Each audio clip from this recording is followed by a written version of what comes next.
कार्यक्रमाच्या निमित्तानं आपण सगळे या ठिकाणी जमलो. नातेवाईक, परिवार, मित्र, आप्तेष्ट, संबंध आणि सर्व नातेवाईक परिवार. पाठीमागे वसंतराव आव्हाड, मंदाबाई आव्हाड हा सगळा मोठा परिवार त्यांच्या पाठीमागे होता आणि आहे.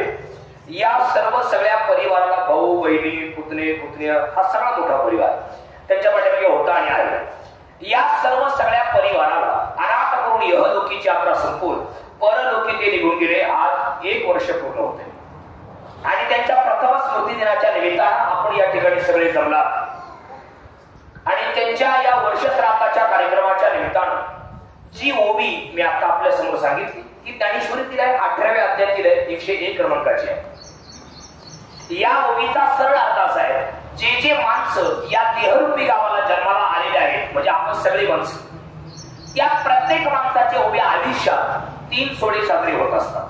किती होतात? 3.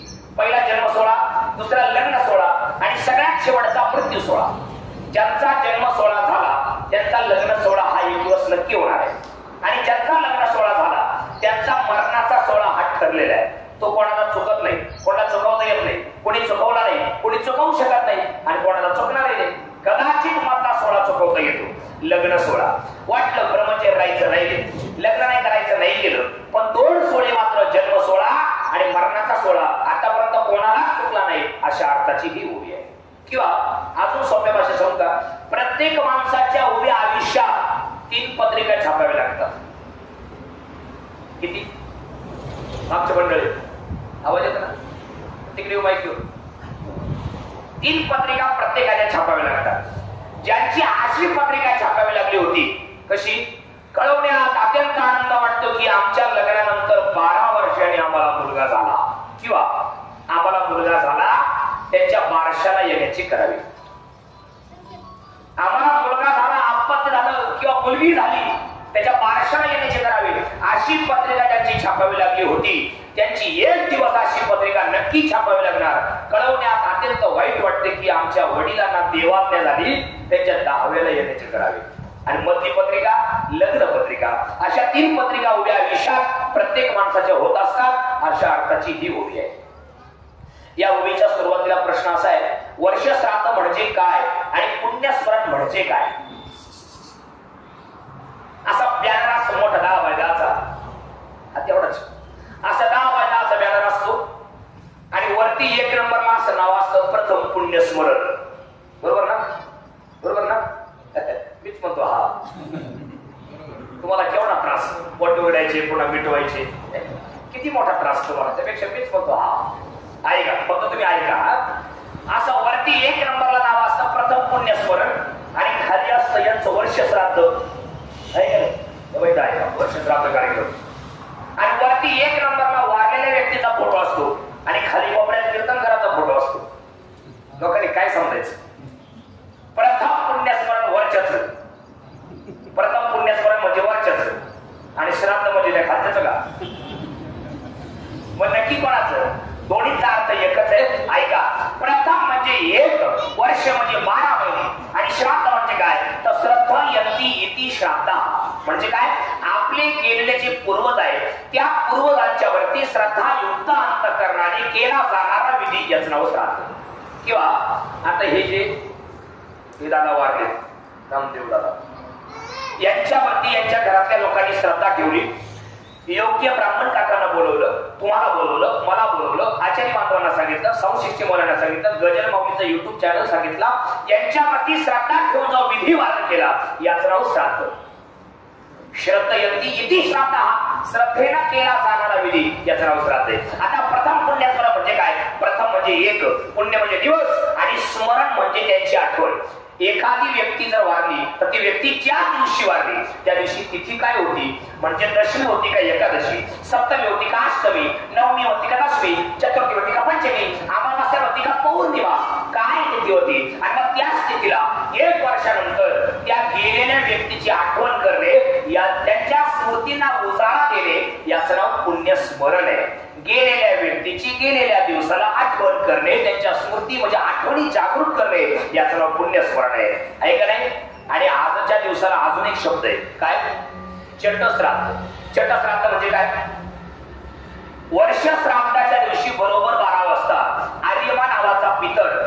निकृष्ट देह धारण करून येतो, त्या पूजा केलेल्या ताटातला घास उचलतो आणि मग उरतात त्या भक्त आठवणी आठवणी आणि भक्त आठवणी. त्याच्यानंतर नामदेवांची दुसरं काही उरत नाही. फक्त आठवण आणि फोटो, याच्यापेक्षा दुसरं काही उरत नाही.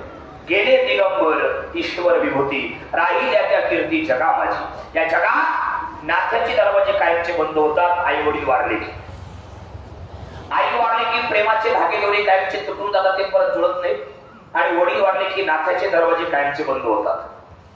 त्यांचे वडील वारले, त्यांची आई वारली, त्यांच्या जीवनातल्या सुखाचा समुद्र कायमचा कोरडा झाला. ढगा आड गेलेला सूर्य पुन्हा पुन्हा दिसेल, पण तुमच्या आमच्यातून गेलेली आपली आई आणि आपले वडील या जन्मात पुन्हा कधीच दिसणार नाही. एक वाक्य लिहून ठेवा, श्रीमंत वाक्य लक्षात ठेवा. तुम्ही कधी ऐकला असेल नसेल मला माहिती नाही, पण सांगतो ऐका. पूर्वेचा सूर्य पश्चिमेला गेल्यानंतर, परत ऐका, पूर्वेचा सूर्य पश्चिमेला गेल्यानंतर पाप नावाचा सूर्य जर घरी नाही आला तर त्या कुटुंबावरती, त्या घरावरती जो अंधार पडतो, तो अंधार कितीही व्होल्टेजची दिवे, मरकुरी बल्ब, हजारो लाखो नभे करोडो मेणबत्त्या जरी लावल्या तरी तो प्रकाश भरून निघत नाही. तो बाप अर्थात वडील गेल्याचा अंधार असतो. असा अंधार बऱ्याच कुटुंबावरती पडलाय, लय कुटुंबावरती पडलाय. काही लोकांचे वडील आहेत, आई नाही. काहींची आई आहे तर वडील नाही. या बाया जर कधी माहेरला गेल्या, बोला सगळ्यांनी माझी, तुम्ही जर कधी आईकडे गेल्या, 2-4 दिवस थांबल्या आणि 2-4 दिवसांनी परत तुम्ही तुमच्या सासरी यायला निघाल्या, तर तुमची आई तुम्हाला रिकाम्या हाताला पाठवते का? आठवते काय? मागच्या कधीच नाही. जर तुम्ही आईकडे गेल्या, 2 दिवस थांबल्या आणि 2 दिवसांनी परत निघाल्या, तर तुमच्या आईला जर कळलं उद्या माझी मुलगी जाणार आहे, तर म्हातारी रात्रभर झोपत नाही, तिला झोप नाही. तिला असं वाटतं माझी मुलगी उद्या जाणार आहे, आता हिच्या पिशवीत काय काय घालू. खरंय का खोटे? काहीतरी म्हणा सगळ्यात, खरंय का खोटे? बरं काही टाकेली म्हातारी, काहीही काहीही, काय बोलतोय मी, काहीही टाकते. तिच्या हाताला जे लागत ते टाक. कवठ, बोर, लिंबू. तुमच्या घरी लिंबू नाही काही बोट आहे. आईची माया वेडी, वडिलांची माया वेडी. एवढ्यात जर तुम्ही गेल्या तर तुम्ही तिचे लाडू, बिस्किटचा पुडा लहान आहे तुम्ही, पण आईची माया वेडी, वडिलांची माया वेडी. आणि खरं सांगायचं, खोटं बोलायचं, सगळ्या बाया पिशवी कधी भरेल राहते आधारात, दिवसाने करत पिशवी आधारात पिशवी भरेल राहते. आणि तेवढ्यात तुमची आई जर पिशवी भरीत असली आणि तेवढ्यात तुम्ही तिथं गेल्या, खोटं बोलायचं, तुमची आई पिशवी भरते, तेवढ्यात तुम्ही तिथं गेल्या, तुम्ही पाहिलं मात्र पिशवी भरतीये. आणि तुम्ही जर म्हणले आहे आम्ही एवढं कशाला देते, मला माझ्या घरी भरपूर इथं राहू दे पोरांना, तेव्हा आई कोणाला आवाज जाणार नाही. एवढ्या आवाजात काय बोलते, हा नेवय इडं कोले कुत्रेत का काय, म्हणजे आम्ही कोले कुत्रे, हो आम्ही कोले कुत्रे, हो आपण कोले कुत्रे. पण आईचा कोले कुत्रे म्हणण्यात काय आहे, प्रेम आहे, जीवा आहे, आपुलकी आहे, स्नेह आहे. पण आई गेल्यामुळे बऱ्याच बायांच्या पिशव्या रिकाम्या येतात. याचा अर्थ तुमचा भाऊ वाईट आहे असं नाही, तुमची भाऊजाई वाईट आहे असं अजिबात नाही. भाऊजाईच्या पाठीमागे पोराबाळांची गडबड आहे, भावाच्या पाठीमागे कामाधंद्याचा व्याप आहे, त्याच्यामुळे कोणी पिशवी भरीत नाही. आई वारली, विषय संपला. तुमच्या माहिती करता बोलतो, तुमची डोळी भरती किंवा अंतर्गत भरून येईल. एक वाक्य बघा किती गोड आहे. काही बायांची वडील वारले, आई आहे म्हणून काही वाटत नाही. माणसाचं तेच आहे, वडील वारले, आई आहे म्हणून काही वाटत नाही. जर तुम्ही शिन्नरला गेले, थोडा उशीर झाला तर म्हातारी पोरांना विचारते, सुनबाईला विचारते, किंवा नातवाला विचारते, अरे बाळू आला का नाही, हे भाऊ आला का नाही, हे तुझा बाबा आला का नाही, हे दादा आला का नाही, अजून का बरं नाही आला, थांबा थांबा तो येईल आता, त्याला फोन करून पहा, अशी म्हातारी विचारते. बरं का, असं म्हातारी विचारते. पण काही काही लोकांची आई वारली आणि वडीलही वारले, कोणीच नाही राहिलं, कोणीच नाही राहिलं. हक्काने चप्पल काढण्याचा उमरा कायमचा दुरावतो आपली वडील आणि आपली आई गेल्यानंतर, कोणीच नाही राहिलं. मायेनं हात फिरणारी सावली गेली, तोंडावर हात फिरणारा मायेचा हात गेला, सुखाची सावली संपली, कोणी नाही राहिलं. ते म्हणतात माय मेली बाप मेला, माय मेली बाप मेला, हे माय मेली बाप मेला, माय मेली बाप मेला, आता सांभाळे विठ्ठला, आता सांभाळे विठ्ठला, मी तुझे काले करू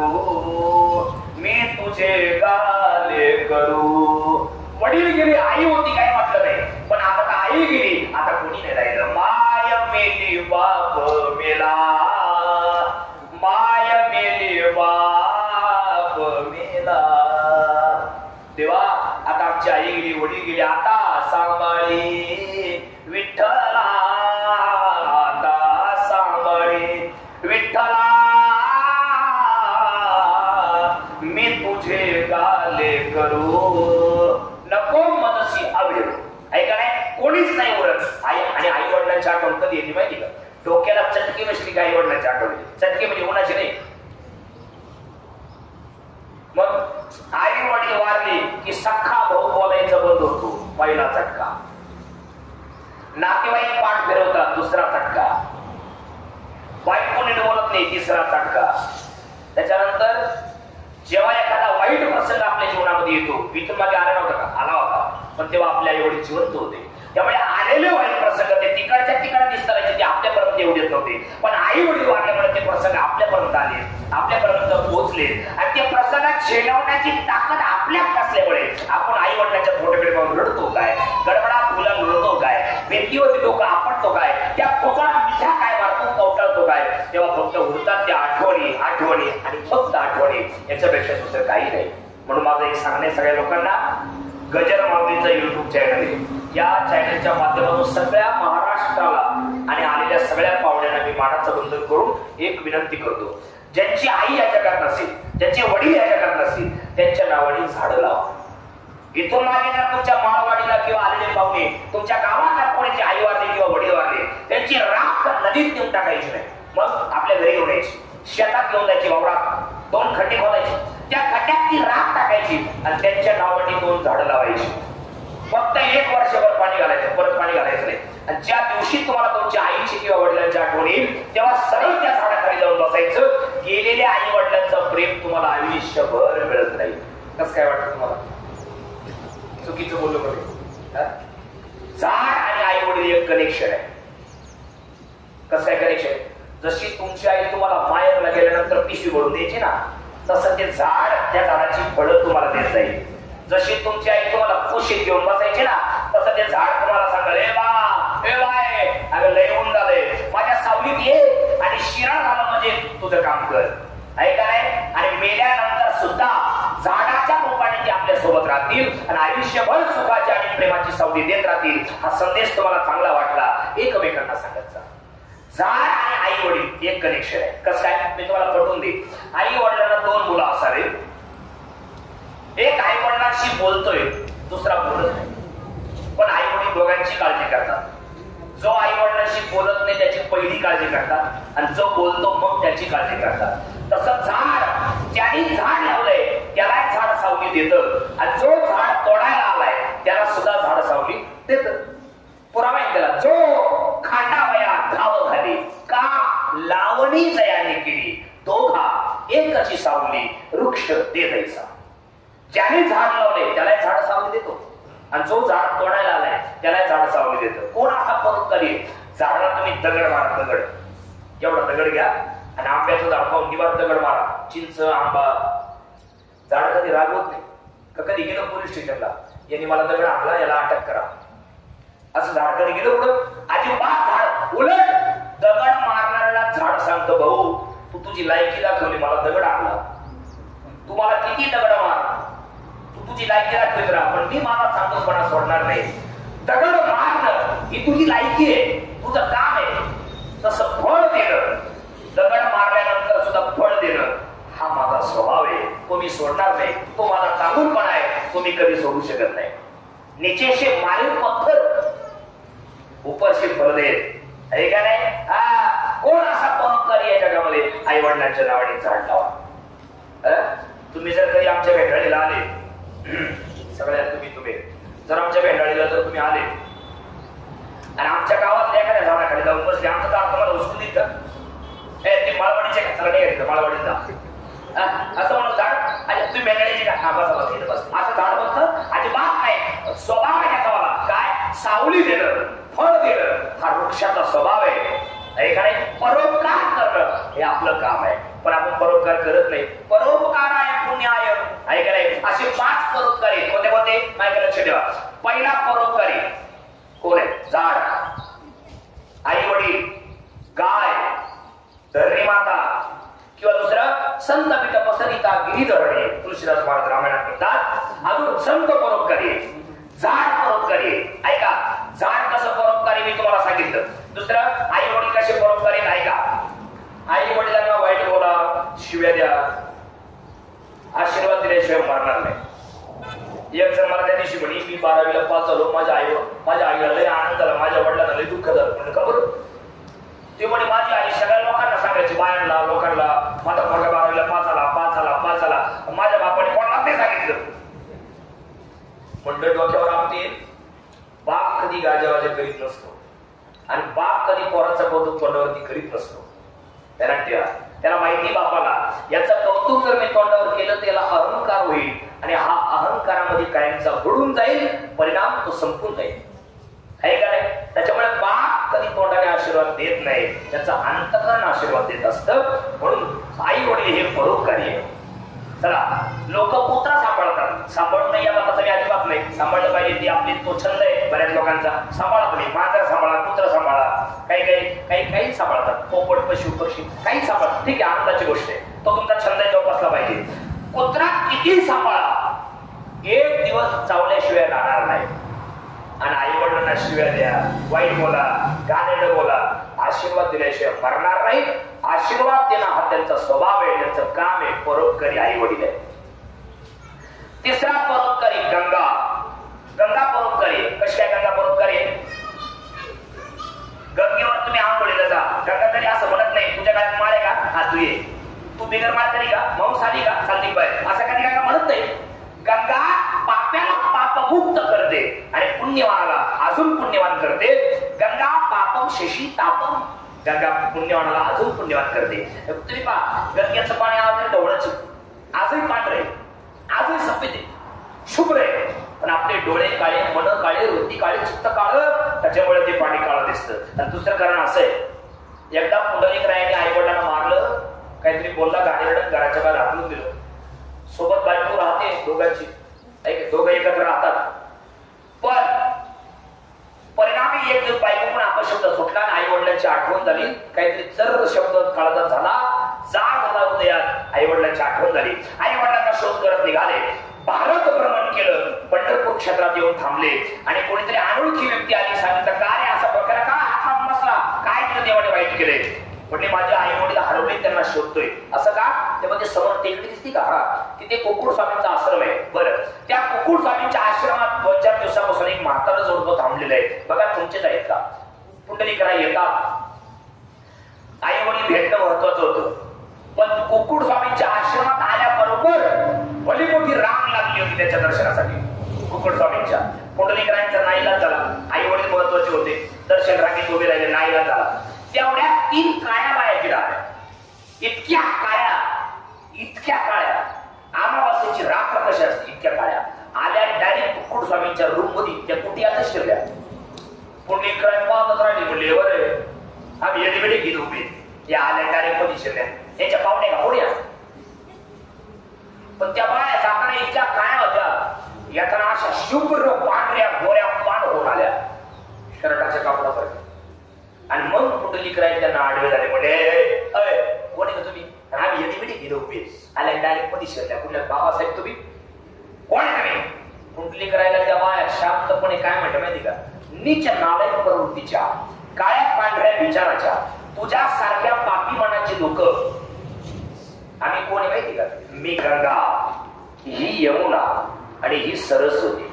आम्ही 3 नद्या आहोत, गंगा आहोत. तुझ्यासारखे काळ्या विचाराचे लोक, पापी मनाचे लोक, आई वडिलांना छळणारी लोक, जगाला त्रास देणारी लोक, जगाला उपव्याप करणारे लोक आमच्यामध्ये येऊन नातात, आंघोळ करतात. म्हणून तुमचं काळं पाप आम्ही आमच्या अंगावर घेतो. पण या साधूच्या आश्रमात आम्ही आलो, यांची सेवा आम्ही केली की आमचा रंग आम्हाला पुन्हा मिळतो, म्हणून आता आम्ही गोऱ्या झालोय, मगाशी काळ्या होतो. कळलं तुम्हाला? गंगेचं पाणी आजही पांढरच आहे. ऐका नाही, गंगा पापम शशी तापम. चला, तिसरा चौथा परोपकारी कोण आहे? धरणी माता परोपकारी आहे, नाही का? धरणी माता परोपकारी. इतक्या वर्षापासून आपण धनधान्य पिकवतो, धान्य पिकवतो. त्या धान्यावर त्या पिकावरती आपण काय काय करतो? मजा मारतो, गाडी, बाडी, बंगला, लग्न, काय सगळं करतो आपण त्या जमिनीतून निघालेल्या पिकांच्या त्या मालावर, पैशावर. बरोबर आहे? आपण जर कधी रस्त्याने चाललो, नाही बघा, आपण जर कधी रस्त्याने चाललो रोजची धूळ जर आपल्या अंगावर उडाली तर आपण त्याचं कान फोडा, बरोबर आहे की नाही? त्याला आपण वाईट वाईट बोलतो, शिव्या घालतो. पण इतक्या वर्ष चपला बुट्ट घालून आपण धरणी माता तोडवली, कधी रागवली का आपल्याला? कधी रागवली? कधीच रागवली नाही. आणि अजून एक गोष्ट आहे, तुम्ही कधीच नाही ऐकली. एवढी गोष्ट ऐका, कधीच नाही ऐकली तुम्ही, कारण ते कोणी सांगतच नाही. पण या युट्यूब चॅनलच्या माध्यमातून सगळ्यांना एक गोष्ट सांगतो, धरणी माता किती परोपकारी आहे. इतक्या वर्षापासून तुम्ही अन्नधान्य त्या जमिनीमध्ये पिकवता, कधी धरणी मातेला तुम्ही निवड वाढलं? हो बोला तुम्ही, हो बाया, कधी धरणी मातेला निवड दिला का तुम्ही? मसुवाला निवड ठेवता, मंजुवाला निवड ठेवता, देवाच्या मंदिरात नेऊन निवड ठेवता, तुमच्या घरात पोराबाळांना खाऊ घालता. कधी कधी असा विचार आला का, ज्या धरणी मातेचे जेवण आपण एवढे मोठे झालोय, ऐका एवढे पिकं पाणी तिने आपल्याला दिलंय, ऐका नाही सगळं आपण केलंय, कधी आपण तिला जेवायला द्यावं असं कधी वाटलं तुम्हाला? कधीच नाही वाटलं. ध्यानात ठेवा, इथून पुढे सगळे माणसं. आता पुढचा सण नागपंचमी आहे, इकडे बा, पुढचा सण नागपंचमी आहे. सगळ्या बाया माणसं सगळे ऐका, पुढला सण नागपंचमीचा आहे, ऐका नाही? रक्षाबंधन पण आहे, नागपंचमी पण आहे. ध्यानात ठेवा, तुम्ही घरात पुरणपोळी कुरडई भजे जेव्हा काढाल ना, सगळ्यांना तुम्ही निवड दाखवाल ना, घरात ताट जेव्हा कराल ना, तेव्हा तुमच्या नवऱ्याला किंवा तुमच्या पोराला 2 रिकाम्या पात्रावळ्या आणायला सांगा दुकानातून. आणि ते एका पात्रावळीमध्ये संपूर्ण तुमचं काय असेल ते किरडं जेवण त्याच्यामध्ये भरा, पुरणपोळी कुरडई भजी सार भात काय असेल तुमचं ते. आणि ती पात्रावळी घ्या, आपल्या शेतात घेऊन जा, त्या पात्रावळीच्या मापाचं खड्ड खोदा आणि तांब्या भरलेला असेल की नाही, त्या तांब्याच्या पाण्याने ते पाणी फिरवा आणि धरणी मातेला नमस्कार करा.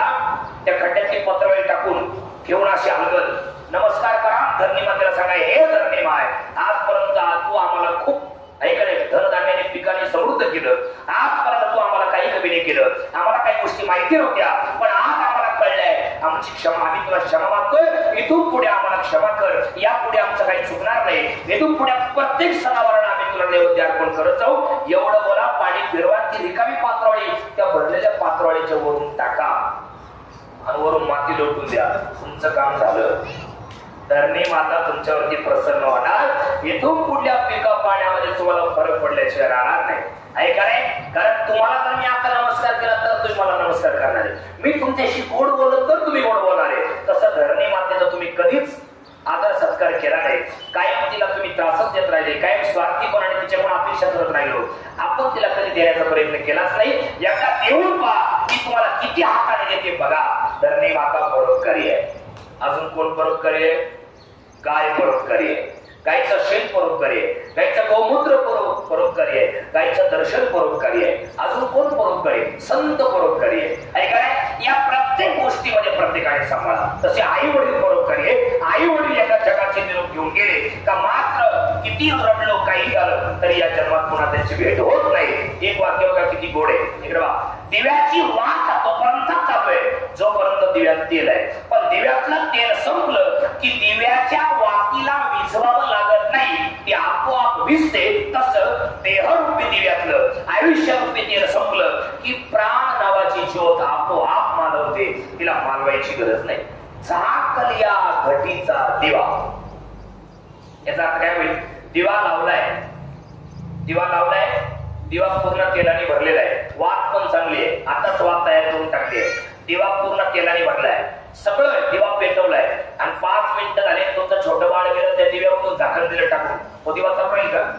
लगेच विझून जाईल. त्याप्रमाणे माणसाचं जीवन हे पाण्यावरचा बुडबुड आहे, कधी फुटल त्याचा नेम नाही, पण जो दिवस उजाडलाय हा आपला शेवटचाच दिवस आहे असं समजून दिवसाची सुरुवात करीता. 3 गोष्टी माझ्या घरी घेऊन जा, लय गोड आहे. तुम्हाला सुखी राहायचं असेल, नाही बाबा, तुम्हाला सुखी राहायचं असेल, समाधानी राहायचं असेल, कधी रडायचं नसेल, कधी डोळ्यात पाणी येऊन अशी जर इच्छा असेल ना, तर आयुष्यात श्रीमंतीचा कधी गर्व करायचा नाही, कधीच करू नका. विधवतेचा कधी गर्व करू नका आणि सौंदर्याचा कधी गर्व करू नका. या 3 गोष्टी सांभाळा. आयुष्यात तुमच्या डोळ्यातून कोणीच पाणी काढू शकत नाही, देव सुद्धा. श्रीमंतीचा कधी गर्व करायचा नाही. ऐकतात तुम्ही सगळे? श्रीमंतीचा गर्व का करायचा नाही? आपल्यापेक्षा 1000 पटीने श्रीमंत लोक या जगात राहतात आणि आपल्यापेक्षा त्यांच्याकडे खूप काही जास्त आहे, म्हणून कधीच श्रीमंतीचा गर्व करायचा नाही. एक वाक्य बोलू का? रावणाची लंका सोन्याची होती, भगवान कृष्णाची लंका सोन्याची होती, पण काय झालं सगळ्यांना माहिती? रावणाची लंका जळाली, भगवान कृष्णाची लंका पाण्यात पडली. आपली पुढे एक एकर आवडायचे पाहुणे. सोयाबीन केली, सोयाबीन मागच्या वर्षी पाऊसच नाही आला, केली जळून 5 बिघा एक पोत झालं. आपली श्रीमंती 5 बिघा एक पोत. आपले कपाटी खोडायला आले इकडे बघा गंमत. आपली श्रीमंती ऐका ना इकडे बघा, आपले कपाटी खोडायला आली, उद्या थोडा चालू करायचा. रात्री जेवायला बसला, टीव्हीला बातमी आली, टमाट्याचे बाजार घसरले, 40 रुपये झाले. आहे का नाही? आणि आपले टमाटे संपले, मागे बा आपल्या टमाटे संपले, शेवटचा थोडा शिल्लक निघून आला, सोप्यावर बसला आणि पाणी तोंडात घेतलं, तेवढ्या बातमी आली, टमाट्याचे बाजार वाढले, 1100 रुपये झाले. पुढे न्यायची आपली श्रीमंती, पुढे न्यायची पुढे आपली श्रीमंती. कधीच श्रीमंतीचा गर्व करायचा नाही. तिला कडवून घ्या, तिकडे हे सगळे तुमच्याकडे बाब आहे. आणि आजी काय नाही, तुम्ही घ्या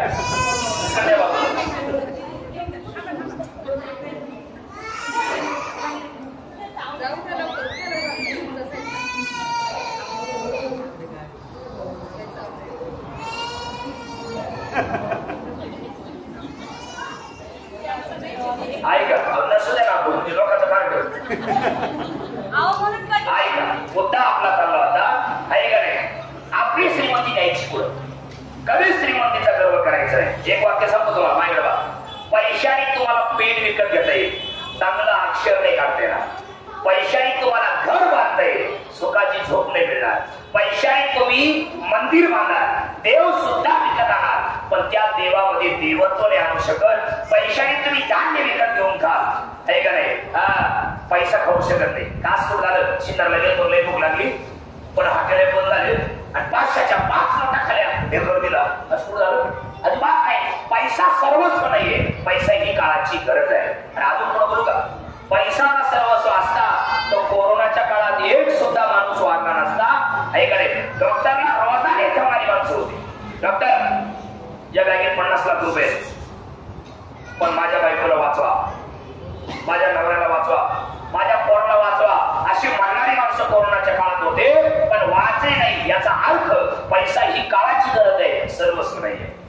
पैशाने श्रीमंत असणारी माणसं तुम्हाला पावलं पावली भेटतील, पण मनाने श्रीमंत असणारी माणसं भेटण्यासाठी तुम्हाला तुमचे पावलं झिजवावे लागतील. कधीच श्रीमंतीचा गर्व करू नका. कळलं तुम्हाला सगळ्यांना? जाऊ का? विद्वत्तेचा कधी गर्व करायचा नाही. विद्वत्तेचा गर्व इतका युग आहे, काय काय श्रीमंतीचा इतका युग आहे, काय सांगायचं तुम्हाला? गरिबांना हसतात, गरिबांना छळतात, त्यांच्या पोरांना त्रास देतात, त्यांच्या पोरीचे लग्न मोडतात. काय मिळतं बरं लोकांना या गोष्टी करून? माझ्याकडे म्हणा, पण एक ध्यानात ठेवा, आज वेळ त्यांची. तुम्ही जर तुमच्या स्वभावात बदल नाही केला तर तुमची सुद्धा वेळ वाईट येणार, ध्यानात ठेवा.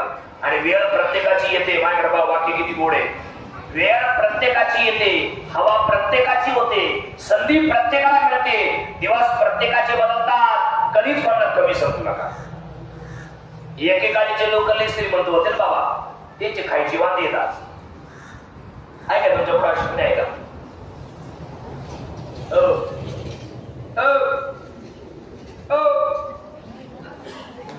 एकेकाळीचे लोक लय श्रीमंत होते ना, त्यांच्या खायची वांदे तुमच्या वेळेत पण आले पण असतील.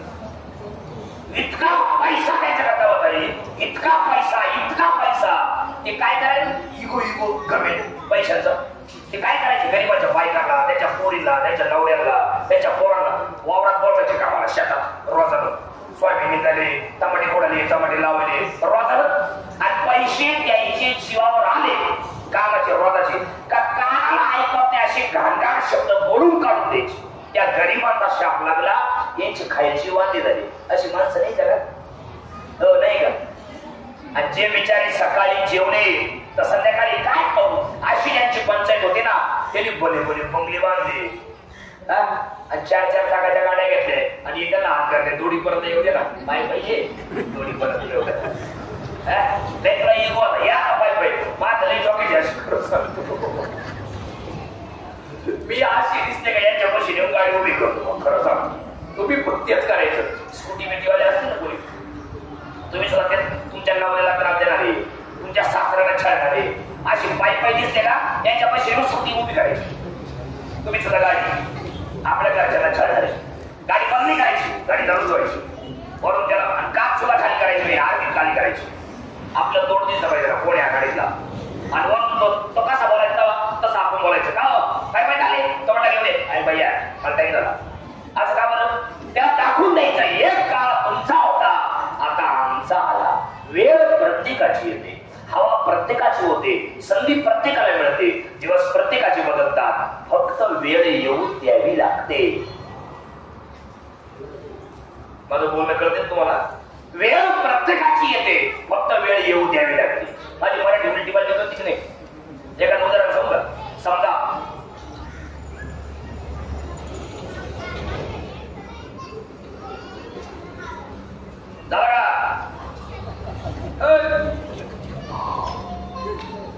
वेळ प्रत्येकाची येते वेळ प्रत्येकाची येते फक्त वेळ येऊन द्यावी लागते. उदाहरण सांगू तुम्हाला एका मिनिटाचं इकडे बाबाकडे. आपल्या आवडांची एखादी मुलगी उदाहरणार्थ सपोज अशी कल्पना करा नाही तर कोणाची गरज होती. आपल्या आवडांची एखादी मुलगी 22 वर्षाची झाली आणि तिच्या वडिलांना असं वाटलं एकुलती एक मुलगी हिचं शिक्षण चालू होतं त्याच्यामुळे लग्न लांबलं पण आता शिक्षणही चालू लग्नाच्या वयाने तिच्या पोलाचा देव भाऊ दोघं आयुष्यभर एकमेकांना जीव लावतील असं एखादा पोरगा शोधू आणि दोघांचं लग्न लावू. म्हणून त्या मुलीच्या वडिलांनी 2024च्या जून महिन्यापासून त्या मुलीसाठी स्थळ पाहायला सुरुवात केली. पण तिच्या नशिबाचं सगळं सगळं असेल का या मुलीचं लग्न 2025च्या मार्च मध्ये होणार आहे. तर त्या मुलीच्या वडिलांनी किती पोरं भाव द्या ते लग्न जमणारच नाही. काही ना काही अडचण येणार. देवकी येईल नाडी येईल गोत्र येईल एखादा भाऊ आडवा येईल. तुमच्याकडे आहे का भाऊ आडवा येईल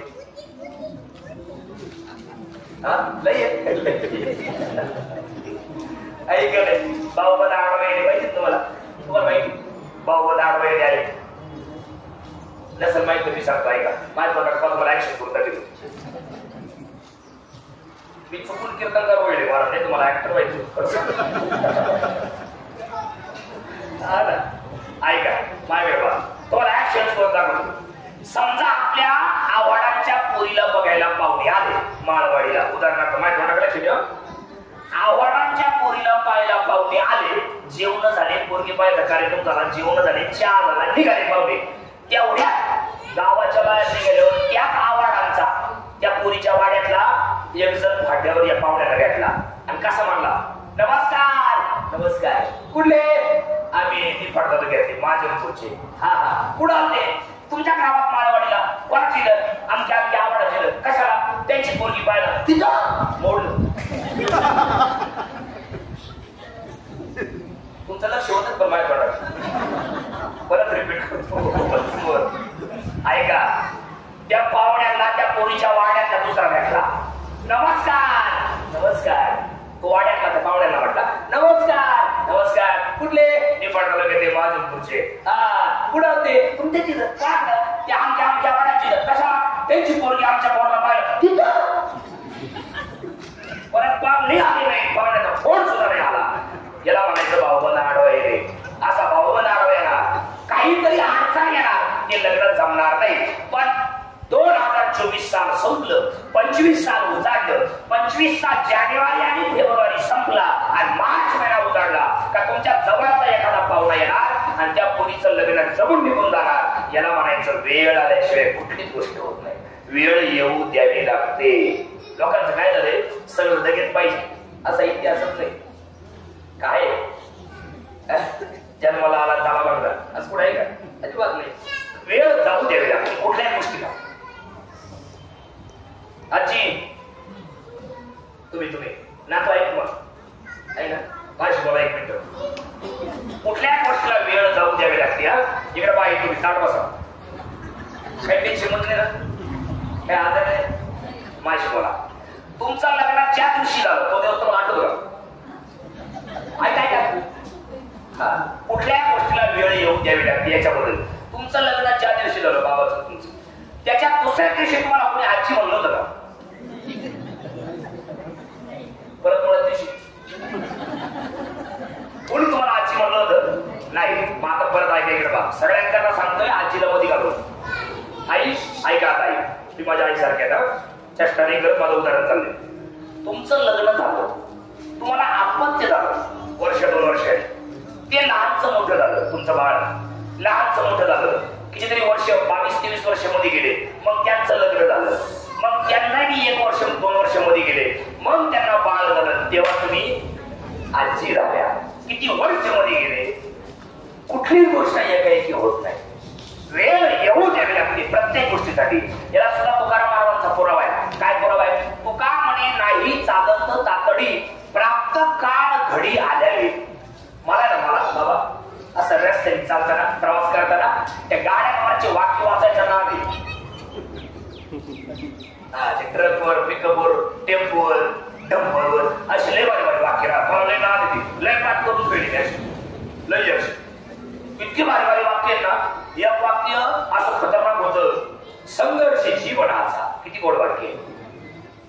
संघर्ष हेच जीवन, थांब लक्ष्मी कुंकू लावते, सांभाळ धनी, सांभाळ लक्ष्मी धनी कुंकू असा. ऐकाय असं योग्य वाक्य असं वाचलं तुम्ही. पुण्यात गावला कीर्तन होतं, त्या चाकणला आंबेठाण चौक आहे बघा, पुढचा सिग्नल नाही मागचा, त्या सिग्नलला गाडी थांबली होती आणि माझ्या समोर एक काळी स्कॉर्पिओ होती. पण सहज दिलं त्या गाडीवर वाक्य वाचलं बाबा. दुपारी 4 वाजले होते. ते वाक्य असं खतरनाक होतं. ते वाक्य वाचून मला दुपारी 4 वाजता दिवसा ढवळ्यात चांदण्या दिसल्या. एवढं खतरनाक वाक्य होतं. वाक्य ऐकायचं काय होतं? वाक्य असं होतं, भाऊशी वाकडं नदीवर लाकडं. काय वाक्य. मी मनाच्या मनात म्हणलं, वाक्य असं लिहून ठेवलं याचा अर्थ या गाडीमध्ये काय वस्तू बसली असं. ऐका म्हणत वाक्य लिहून ठेवलं. ऐका नाही, असंच एक वाक्य मी वाचलं होतं, नशिबापेक्षा जास्त वेळेच्या आधी कोणालाही काही कुठंच मिळत नाही. ऐका नाही, वेळ येऊ द्यावी लागते. श्रीमंतीचा कधी गर्व करायचा नाही. पहिलं वाक्य संपलं. दुसरं वाक्य ऐकायला गोड आहे, विद्वत्तेचा कधी गर्व करायचा नाही. म्हणजे काय? विद्वत्तेचा गर्व.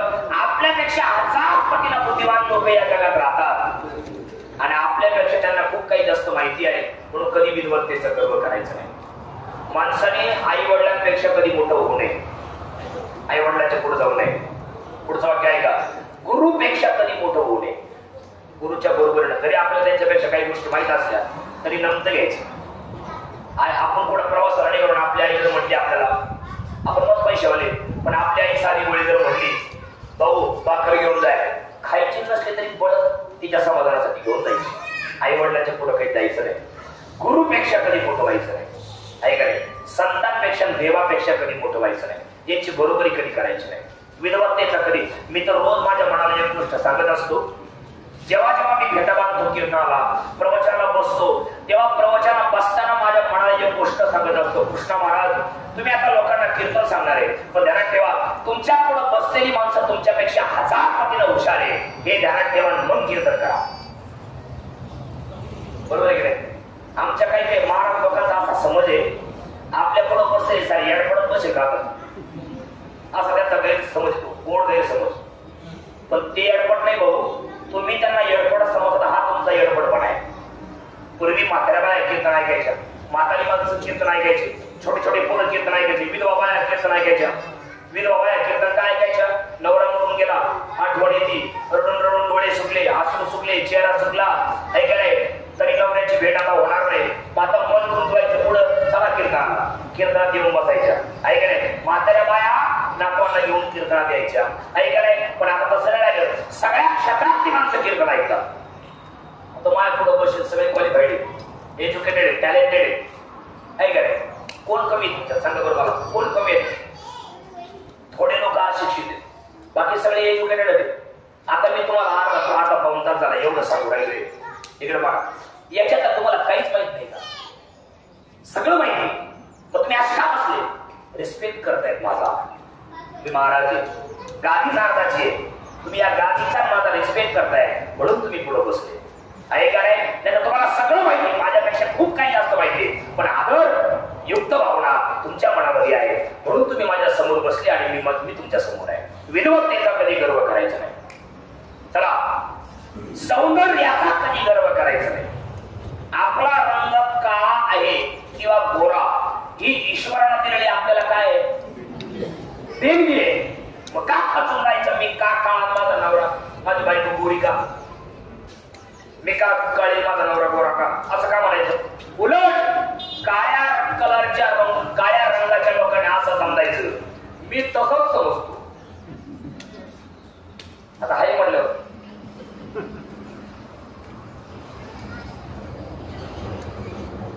काळ्या रंगाच्या लोकांनी असा विचार करायचा, जगाचा बाप, खचून जायचं नाही असा विचार करायचा. जगाचा बाप भगवान प्रभू रामचंद्र 550 वर्ष ताडपत्रीखाली होते आणि गेल्या 22 जानेवारीला, आता 22 जानेवारीला सिंहासनावरती देव बसलाय. त्या भगवान प्रभू रामचंद्राचा रंग काळा आहे, मी त्याच्या रंगाचा आहे, म्हणजे मी भाग्यवान आहे असा विचार करायचा. गोऱ्या लोकांच्या पुढे मागे लागतात. 5 मिनिटं उन्हात उभे केले, टमाटर लावत कुठे इथले नाही आमच्या इकडचे, आणि तिकडे गेले काही इकडचे, दुसरे कुठं आणायचे. आपली गंमत चालली ते भेटायचं पुढे याकडे आहे काय. सौंदर्याचा कधी गर्व करू नका. आणि शेवटचं वाक्य थांबायचं मला आता. शेवटचं वाक्य लई गोड आहे. इतकं चांगलं जगा, सगळे आई ताई काकी मावशी आत्या, सगळे भाऊ दादा काका मामा, इतकं चांगलं जगा, इतकं चांगलं जगा. तुमच्या बोलण्यामुळे कोणाचं मन दुखता कामा नये, तुमच्या बोलण्यामुळे कोणाच्या हृदयाला खड्डा पडता कामा नये, तुमच्या बोलण्यामुळे एखाद्या हृदयाला स्क्रॅच पडता कामा नये. इतकं चांगलं जगा आणि असं मरा, असं मरा. ज्या दिवशी तुमची अंत्ययात्रा निघेल त्या दिवशी तुमच्या अंत्ययात्रेला एवढ्या लोकांनी यावं. शेवटचा पहिला माणूस तुमच्या गावातल्या स्मशानात असला पाहिजे आणि शेवटचा माणूस तुमच्या गावातल्या मळ्यातल्या घराबाहेर असला पाहिजे. एवढं चांगलं जगा, इतके लोक आली पाहिजे, एवढं चांगलं जगा. आणि आज ज्यांचं प्रथम वर्ष श्राद्ध आहे ते श्री नामदेव वसंतराव आव्हाड.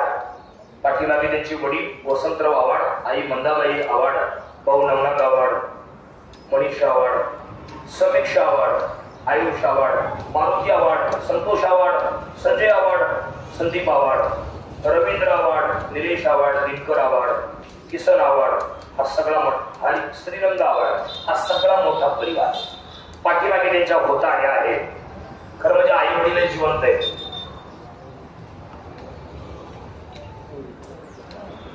आई वडील जिवंत आहेत. आई वडिलांच्या अगोदर ऐकणे तरणा बाण पोरगट डोळ्यासमोर निघून जाणं हे आई वडिलांच्या बाबतीमध्ये फार दुःखाची आणि खेदाची गोष्ट आहे. एक वाक्य सांगतो तुम्हाला, ऐका. आपण लहान असताना आपले आई वडील कधी मरू नये. तुम्ही ऐकतात सगळे, लक्ष पांगलं 5 मिनिटं ऐका. आपण लहान असताना आपले आई वडील कधी मरू नये. कुत्रे हाल खात नाहीत, कुत्रे हाल खात नाहीत, कुत्रे. आपण लहान असताना आपल्या आई वडील मरू नये. भर दारुण्यात यावं आणि नवराच मरावा किंवा बायको मरावी. कुत्रे हाल खात नाहीत. जगातला सगळ्यात मोठं दुःख. आणि आपण म्हातारे व्हावे, काठीवरती यावं, मान दुगडू व्हावी, कमरेत वाकावं, पाय लटकन कापावे, हात थरथर थरथर कापावे. आणि अशा काळात तरणा बाण पोरगा डोळ्यासमोर उभा असलेले एकाएकी जगातून निघून जावा. हे जगातलं त्याच्यापेक्षा मोठं दुःख आहे. त्याच्यापेक्षा मोठं दुःख असूच शकत नाही. आता मी बोललो ना, याला पुरावा आहे. पिता देखता पुत्र मरे, पुत्र देखोनी पिता झुरे. काळे काळे अवघे सरे, कोणी न उरे क्रियेश. आपण लहान असताना आपल्या आई वडील मरणं किती खेळाची गोष्ट आहे. 9 महिने 9 दिवस मंदाबाईने आजीला 9 महिने 9 दिवस पोटामध्ये ठेवलं होतं. काय इच्छा होती? त्याच्या खांद्यावर जाईल एवढीच इच्छा होती. पण त्यांच्या अगोदर त्यांना जावं लागलं. केवढा खड्डा आहे तो, कधी भरून नाही गेला का? कधीच नाही भरला. त्याला वडिलांची इच्छा होती. काय इच्छा होती वडिलांची? माझा पोरगा, माझा दादा डोळ्याने दिसावा. पण त्यांच्या अगोदर निघून गेला. केवढं मोठं दुःख आहे. एक वाक्य अजून आठवलं सांगतो. आई रडते आयुष्यभर पोटाला हात लावून, बायको रडते कपाळ पडून, कोणी वारल्यावर, नवरा वारल्यावर. बायको रडते कपाळ ओढून, आई रडते पोटाला हात लावून, भाऊ रडतो प्रेताची हातात धरून. याची कारण माहिती काय? भाऊ रडतो आता माझा पाठिंबा गेला, भाऊ म्हणे का पाठिंबा गेला आता कोणी नाही, बहीण म्हणे साडी चोळी अंतरली बाई. रक्षाबंधन जवळ आलं आहे की नाही? बहिणीला आठवण होते माझा भाऊ आता न्यायला येईल, पण तिचं मन सांगते बाय तुझा भाऊ तुझी रक्षाबंधन तुझी साडी चोळी कायमची संपली आहे, तुझा भाऊ आता आहे का नाही? बायको रडते कपाळ पडून का? बायको नवऱ्याला सांगते त्या प्रेताला, अहो धनी, अहो स्वामी, अहो पत्नी, ओ मालक, ओ धनी, इथून मागे रोज तुमच्या नावाचं कुंकू इथं लावायचे, आता तुम्ही गेले उद्यापासून माझं काय? आई रडते पोटाला हात लावून का? आता या भाऊच्या वयात कदाचित एखाद्या रस्त्याने चालले, हे नामदेवरावच्या वय त्यांचा मित्र म्हणा काय कर येणारा, तो जर असा त्यांच्या घरी जर आले ती भाऊ तर म्हातारीला पाहिलं माझ्या नामदेवाचा मित्र आहे, माझ्याकडे जेवढायला बस लागली रडायला. मोठे मोठे भाऊ तुझं लग्न झालेलं आहे? हा, मला 2 पोरे आहे, लागले रडायला का? माझा नामा आणि तू एकाच वर्गात एकाच खोलीत ऐकाय, तुम्ही एकत्र तुम्ही अभ्यास केला होता, एकत्र तुम्ही राहायचे, बरोबर तुम्ही राहायचे, काय तू घरी यायचा आणि तू अजून माझ्याशी रोज बोलतो भेटतो, माझा नामा आज पुढे. पोटाला हात लावून म्हातारी रडते आयुष्यभर. म्हणून माझ्या 3 गोष्टी घरी घेऊन जा. आता परत आठवड्या म्हणून सांगतो, गाड्या चालवताना हळू चालवा. घरी आपली बायको, आपलं पोरग, आपली बहीण, आपली पोरं हे सगळे लोक डोळे भरून आपली वाट पाहतात, त्याची जाणीव ठेवून गाड्या चालवा. कदाचित असं घडू नये. मी माफी मागतो, कोणाला रागीत बोलायच्या अगोदर माफी मागतो. मी तुमचे वडील रात्री 12 वाजता उठतील, माझा भाऊ 10 वाजता येतो घालून आला. तुमची आई उठेल, माझा पोरगा अजून घरी आला. तुमची बायको उठेल, नवरा अजून आला नाही. तुमची बहीण उठेल, दादाची गाडी दिसत नाही. तुमचा भाऊ उठेल, दादा काढणे आला. माफ करा गाडीवाले, तुमच्या वडिलांना काय माहिती माझ्या पोराची चिरफाड झाली हॉस्पिटलला. तुमच्या आईला काय माहिती माझ्या बाळाची चिरफाड झाली हॉस्पिटलला. तुमच्या बायकोला काय माहिती गाडीवाले माझ्या कपाळाचं कुंकू रांगली अपघातात गेले. तुमच्या बहिणीला काय माहिती माझं रक्षाबंधनचं नातं आता कायमच संपलंय. तुमच्या बाळाला काय माहिती आता मला कॅडबरी आणि खाऊ कोणी आणणार नाही, कुशीत घेऊन कोणी झोपणार नाही. जरा गाड्या चालवताना सावकाश चालवा. घरी कोणीतरी आपली वाट पाहते याची जाणीव ठेवून गाड्या चालवायच्या. मी चुकीचं बोलतोय का? चुकीचं नाही बोलत. हा, एक सांगतो अजून. माझा एक मित्र होता नामदेव महाराज, लय गाडी चालवायचं, लय चालवायचं. त्याला बाप नाही, भाऊ नाही, बहीण नाही, कोणी नाही. त्याच्या आईने मला तक्रार केली, भाऊ आले, याला भाऊ नाही दुसरा, याचा बाप वाजून जायले, मला एवढा एकटाच पोरगा आहे, जरा याला समजून सांग, गाडी कमी चालली आहे म्हणा. मी सांगायला गेलं तर माझ्यावर धावतो. मग मी त्याला एक दिवस सहज म्हणलो, अरे तुला काही अक्कल आहे का? तुला बाप नाही, तुला भाऊ नाही, तुला बहीण नाही, तुला कोणी नाही, जरा गाडी हळू चालवीच आहे. आता एवढं बोलल्यामुळे त्याचा इगो दुखावला असेल. तुम्हाला काय म्हणलं माहिती का? तुमचे कीर्तना करा, नका आपली शिकू. मला म्हणला काय म्हणलं? तुमचे कीर्तना करा, नका आपली शिकू. मला वाईट वाटलं, बरोबर ते म्हटलं. आणि फक्त 5 महिने मध्ये गेले, फक्त 5. आई दिवाळीच्या दिवशीच त्याचा दाब होत, लक्ष्मीपूजनाच्या दिवशी. आणि विशेष दावेला माझं प्रयोजन होत. त्याच्या आईनं पाहिलं मला रामकुंडावर, गाव असतं ते रामकुंड नाशिकच्या लोकांचं. त्याच्या आईनं पाहिलं, कोणतरी म्हणलं असं महाराज आले, अशी पळत आली म्हातारी माझ्या गळ्यात पडली, मोठ्या आणि आवडायची, मला मिठ्या मारायची आणि मोठ्या मोठ्या रडायची, मोठ्या मोठ्या आणायची. भाऊ एकटा झाला का? त्याला का नाही आणलं? त्याला करणं फोन, त्याला फोन मारायची पण उचलीत नाही. त्याला करणं फोन, कुठे गेला तू? कसं काय आला? त्याला का नाही आणलं? मी मनाच्या मनात म्हणलं आहे, किती आरडली म्हणजे तुझं पोरग आता वरून खाली, आणि किती मला मिठ्या मारल्या म्हणजे मी तुझं पोरग होईल, तुझा पोरचा बळा होईल. तुझं पोरग केलं, विषय संपला. गाड्या चालवताना सावकाश चालवीचा.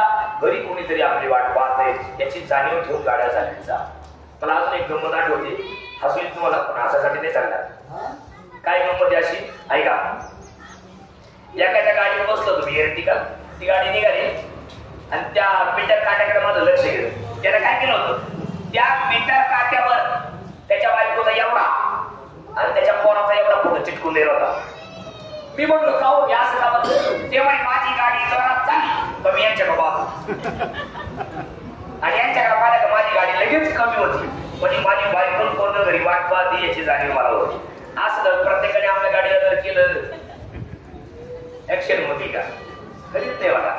या गोष्टी प्रत्येकाने करा. संपलंय माझं प्रवचन. मी माझ्या गावच्या मध्ये भेंडाळीच्या वतीनं, वैयक्तिक माझ्या कमांडकर कुटुंबाच्या वतीनं नामदेवरावांना आदरांजली, श्रद्धांजली, पुष्पांजली, सुमनांजली, भावांजली वाहतो. वाणीला माझ्या थांबवतो. जरडी सेवा देवाच्या चरणी अर्पण. चुकला असेल ते बुद्धीचे दोष, बरोबर असेल ते मात्र गुरुवारांचा असं समजा. बाकीचं मला परत द्या. कार्यक्रम संपला असं संपतो. कुंडली वरदार विठ्ठल श्री ज्ञानदेव तुकाराम पंढरीनाथ भगवान की जय. विठ्ठल विठ्ठल विठ्ठल. कोणी आहे का बोलायचं?